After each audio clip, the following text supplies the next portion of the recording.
What's up, everyone? Back for another beer review, and today I'll be reviewing yet another beer from Hop Butcher for the World, and they are out of Chicago, Illinois, and this is their Chicagohenge. So they're calling this one a Nelson Sauvin and Rakau plus Phantasm Double IPA. Comes in at 7.5% alcohol by volume. No IBUs listed. Time of review. This can is approximately 2.5 months old. I want to give a huge thanks, shout out once again to Hop Butcher for this beer. So big thanks to them. In the description box, I'll post a link to the beer mail video I did that contains all the goodies they hooked me up with. Really excited about this one. Why? Nelson Sauvin and Rakau. Two great hops.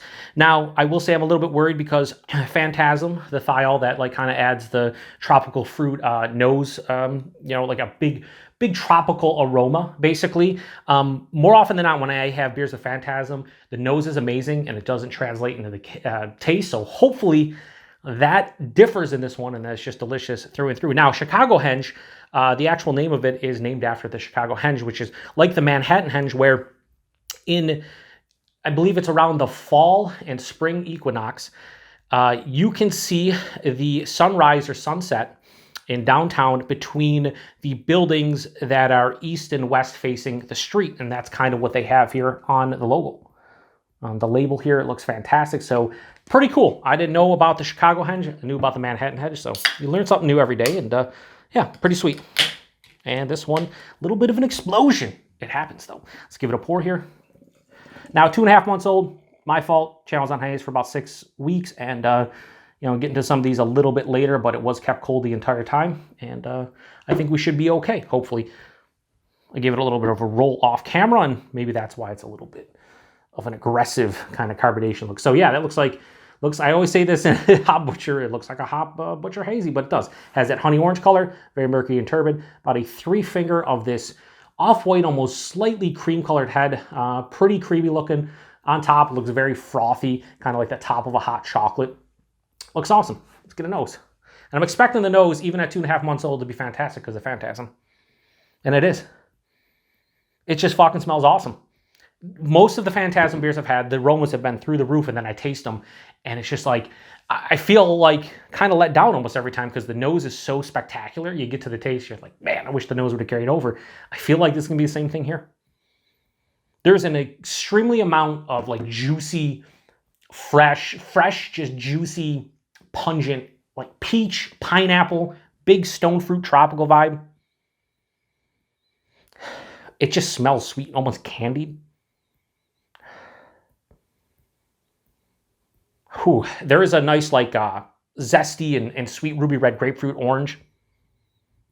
There's a like green herbaceousness to this one too. But it's really about that juicy, sweet stone / tropical fruit. More to me of like a peach or a pineapple just blasting me in the nostrils. Now I went back, there's a little bit of like the white grape from the Nelson. Just a little, it was just a little, now it's starting to creep. As it opens up and I'm swirling around, that like white grape's coming to the forefront a little bit more. So we'll say if you had a fruit bowl in front of you, it'd be like, or like a fruit salad or something, it'd be like cut up, sweet, overripened pineapple, peach, and white grapes. That's what it would be for me. Yeah, it smells awesome. Hopefully it tastes just good. Cheers, everybody. Thanks again to Hop Butcher.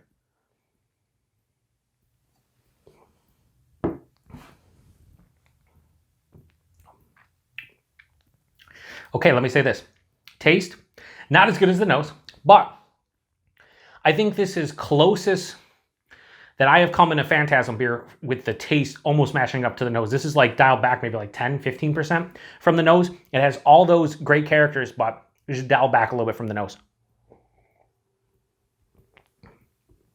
Buying this one, medium, higher side of medium, 7.5%.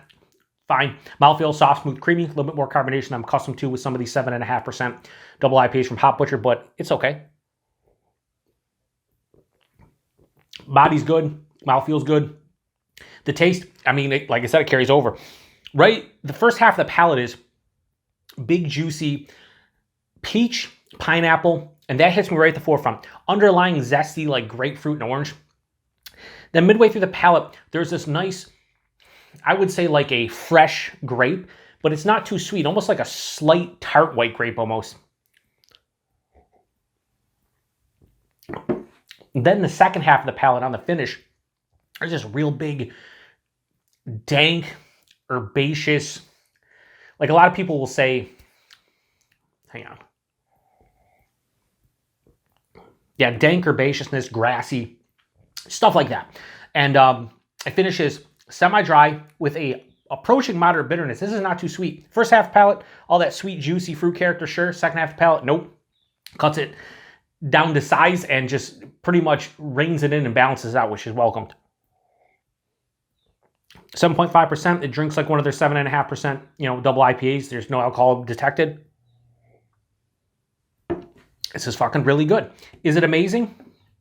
No, but it's really damn good. I would say that if the nose would have carried over to a T, I would have liked it a little bit more, only because the intensity of those fruit flavors aren't as pungent as the nose was. So I think with this beer specifically, I would have probably gave this like a straight on 4 out of 5 or 4.5 out of 5.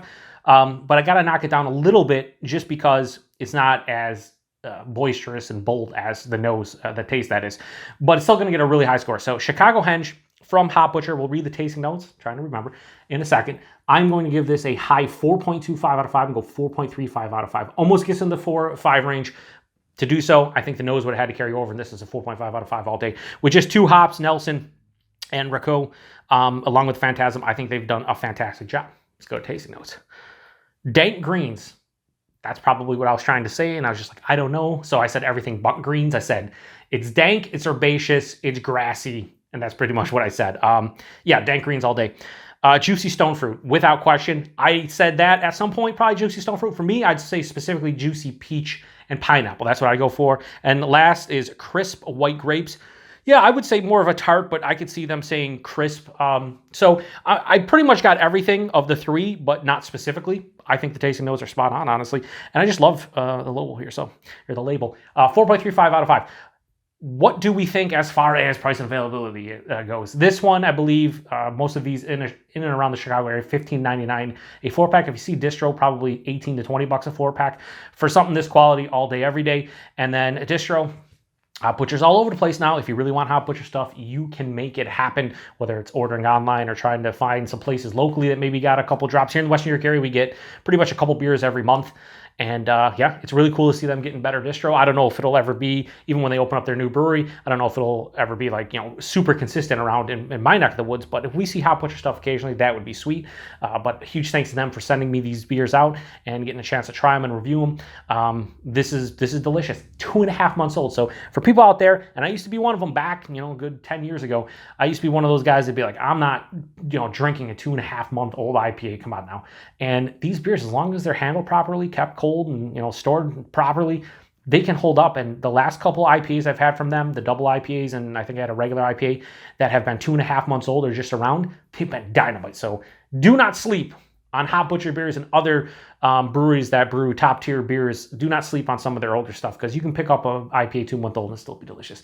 Anyway, I'm gonna step off the soapbox and we're gonna get out of here. Anyway, thanks to Hop Butcher. Thanks everybody stopping by for another beer review here on the Beer Patrol. To the next one. Cheers.